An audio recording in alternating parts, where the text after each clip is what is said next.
कि आज भगवान श्री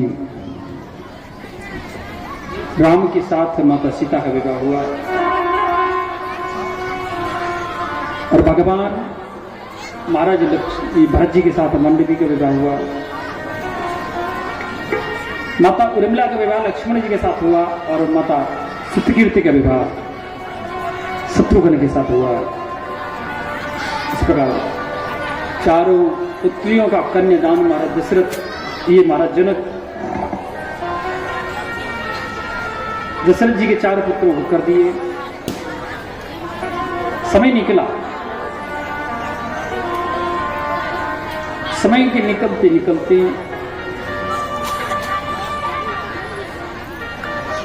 6 महीने तक बारात को रोक के रखे। एक दिन श्री दशरथ जी वशिष्ठ जी को आग्रह किए और वशिष्ठ जी श्री विश्वामित्र जी को कहे और विश्वामित्र जी सदानंद जी को कहें और सदानंद जी महाराज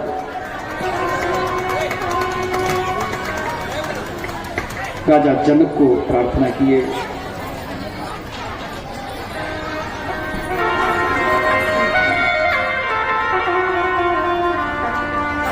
आचार्य श्री कृतराज में सदानंद जी महाराज जाकर के माता महाराज जनक को कि महाराज जनक अब दशरथ जी से रहा नहीं जाता और माताओं का, तीनों माताओं का अयोध्या से बार बार विनम्र पत्र आ रहा है कि शीघ्रता से वापस आओ। इसलिए महाराज अब आप अपनी पुत्री सीता की विदाई करो।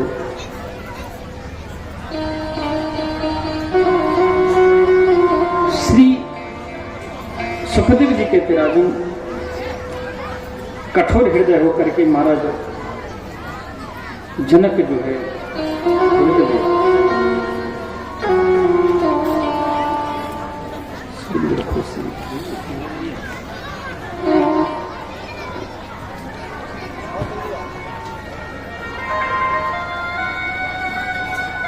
आचार्य श्री सुखदेव कहते राजन आज महाराज जनक ने विदाई की तैयारी कराई। लाख लाख रथ सोना चांदी हीरा जवाहरात भर करके पैदल सेना, सेविकाएं, गाय भैंस, मानो राजा जनक का यही उद्देश्य था कि मेरी पुत्री सीता के लिए कोई कमी न रह जाए।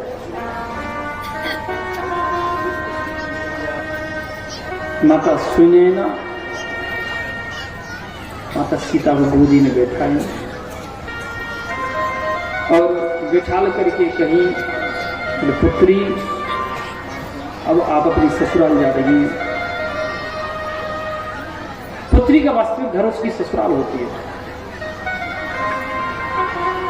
लेकिन पुत्री जो सुख आपको माँ की यहाँ मिलता है ना, माता पिता के यहाँ जो बेटी को सुख मिलता है वो सुख ससुराल में नहीं होता। माँ बाप की यहाँ तो हो सकता है सुबह 8 बजे तक सो रही है, जो मनाया जो पहना, जो मनाया वो खाया, जो मनाया वो किया, कोई रोकने टोकने वाला नहीं।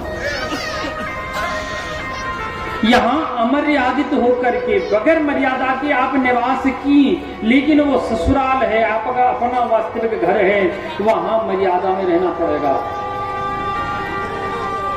कि एक पति एक व्रत नहीं मां,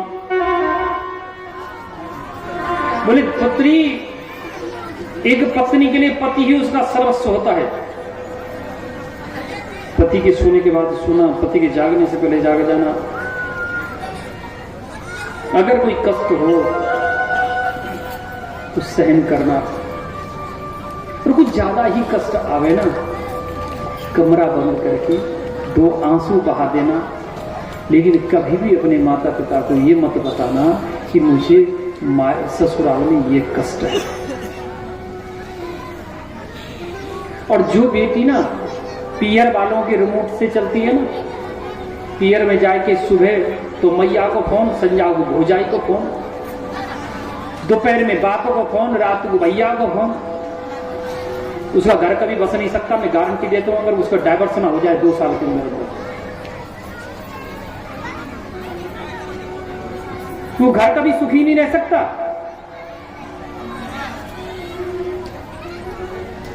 जिस घर में, जिस बेटी के घर में उसके मायके वाले हस्तक्षेप करें, वो घर कभी सुखी नहीं रह सकता। उस बेटी का घर बस नहीं सकता। और कभी भी अपने माँ के घर की बात अपने ससुराल में जाके नहीं बताना चाहिए कि मैं अपने पिता के घर भूखी रहती थी, या मेरे पिता की ये कष्ट था, या ये सुख था। कभी नहीं बताना चाहिए। और कभी भी ससुराल की बात अपने मायके में आकर के नहीं बतानी चाहिए।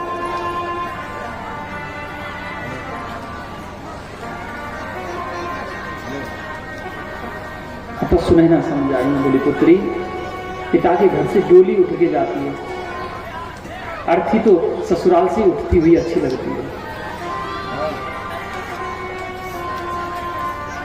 जब राजा जनक वनवास के समय माता सीता से भेंट करने के लिए चित्रकूट पहुंचे,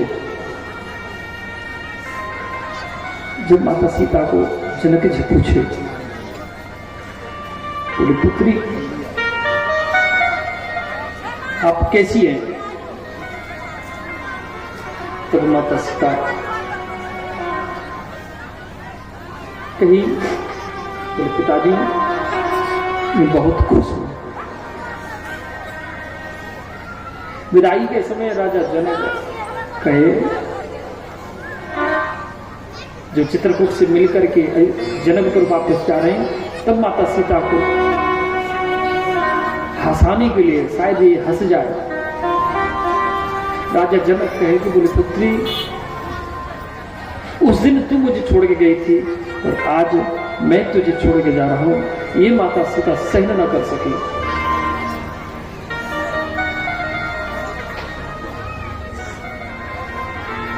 आज माता सीता सुनैना से पतिव्रत धर्म का अनुसरण करके राजा जनक के कक्ष में आई। देखा कि उनका पिता जमीन में बैठा है। राजा जनक जमीन में दरिद्रासन, घुटना को पकड़े, हाथ से हाथ के ऊपर सिर, बैठे बैठे रो रहे। माता सीता ने जाकर के उनके सिर पर हाथ रखा, कहा, बोले पिताजी मुझे आशीर्वाद दीजिए, अब मैं ससुराल जा रही हूं।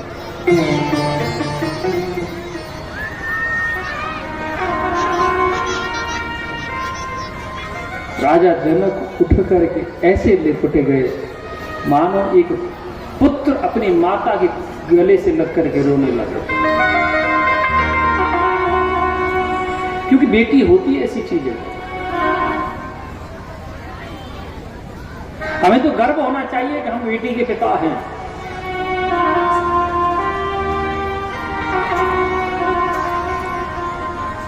उसी ससुराल में जब उसे कोई कष्ट होता है ना, सारा कष्ट सहन करती है, और जब उसके बाप को कोई गाली देता है वो सहन नहीं कर सकती।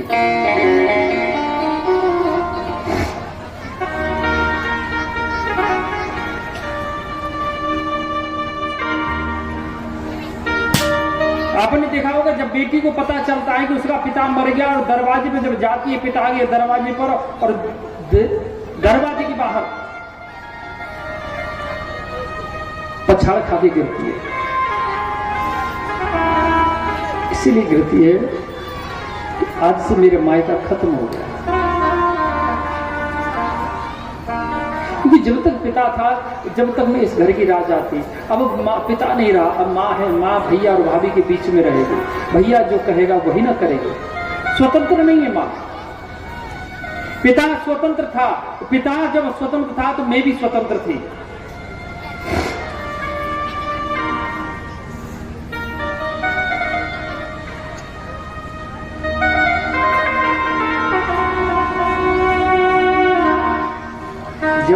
छोटे बहन भैया होते हैं, माँ भोजन खा के सो जाती है, भाभी भोजन खा के सो जाती है, भैया भी सो जाता है। जैसे चोट खाया हुआ सर्प तड़पता है ना, बेटी इस प्रकार से तड़पती है। अंगना से दरवाजा, दरवाजा से अंगना, अंगना से दरवाजा। बेटी बोले मेरा पिता क्यों नहीं आया, क्या कारण है? वो बेटी होती है ऐसी।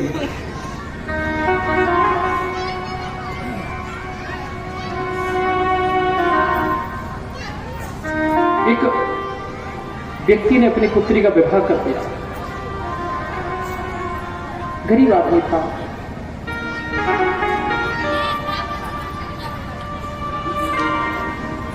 ससुराल से, उसकी ससुराल से निमंत्रण आया कि बेटा भी अच्छा नौकरी वाला है,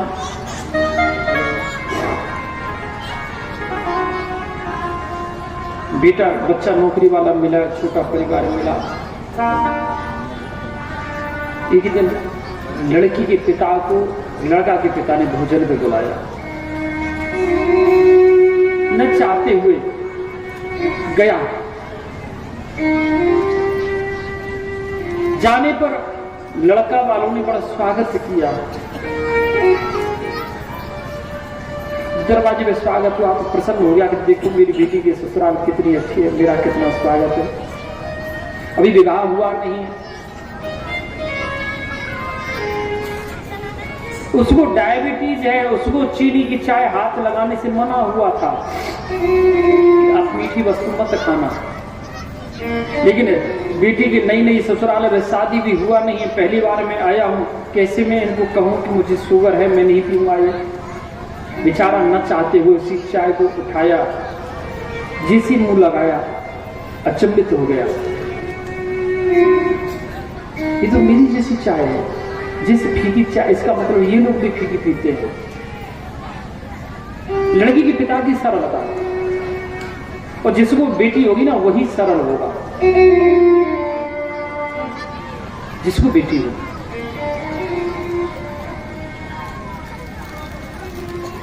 थोड़ी देर बाद दोपहर में भोजन हुआ, सैनिक के लिए कमरा मिला, 2 तकिया मिल गई, एक हल्का चादर मिला, सोए। जगे तो सौंफ का पानी मिल गया।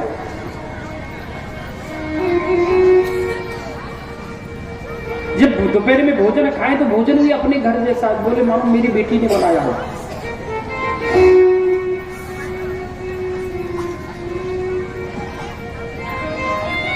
जब विदाई का समय आया तो उससे रहा नहीं गया, पिता है रहा नहीं गया।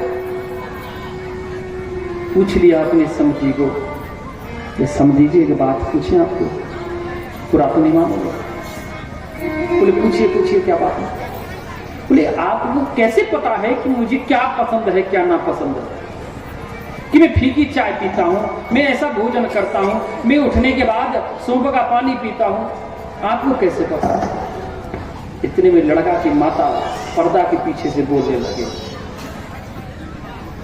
समझी जी आपकी बेटी का फोन आया था, हमें सब पता चल गया आपके बारे में। उसने कहा हमारी बहू ने, पुतहू ने, कि मेरे पिताजी व्यवहार के बहुत सरल हैं, आपको वो कुछ कहेंगे नहीं, जो आप करिएगा वही सहन कर लेंगे, जैसा देंगे वैसा ही खाएंगे।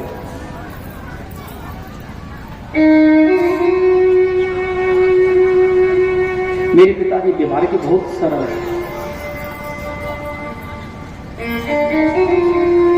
पिता उस समय कितना सीना चौड़ा हो गया, गर्व से सिर ऊपर हो गया। पिता राम आए घर में, बाहर दरवाजे पे बरामदे में हॉल में लगी हुई अपनी माता की प्रतिमा से, फोटो से ये माला उतार दिए। पत्नी बोली ये क्या कर रहे हैं आप? बोली मेरी माता मरी नहीं है, मेरी मां मरी नहीं है, मेरी मां जीवित है। बेटी के स्वरूप में मेरी मां आज भी मेरा ख्याल रखती है, ये बेटी ही मेरी मां है। श्रीमद् देवी भागवत महापुराण कहती है, जिस घर में जिस दरवाजे में बेटी का जन्म ना हो, उस घर की पितृ दोष हमेशा लगा रहता है।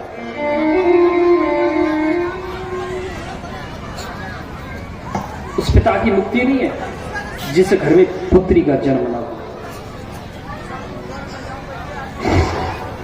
माता सीता की विदाई का समय आया,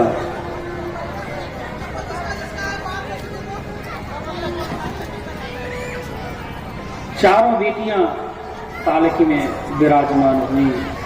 सारी मिथिला रो रही है, सारे मिथिलावासी रो रहे हैं। महाराज जनक महाराज दशरथ जी को प्रार्थना किए, बोले हे राजन, हे अवधेश, मेरी पुत्रियों से कोई गलती हो जाए तो अपनी पुत्री समझ कर क्षमा कर देना।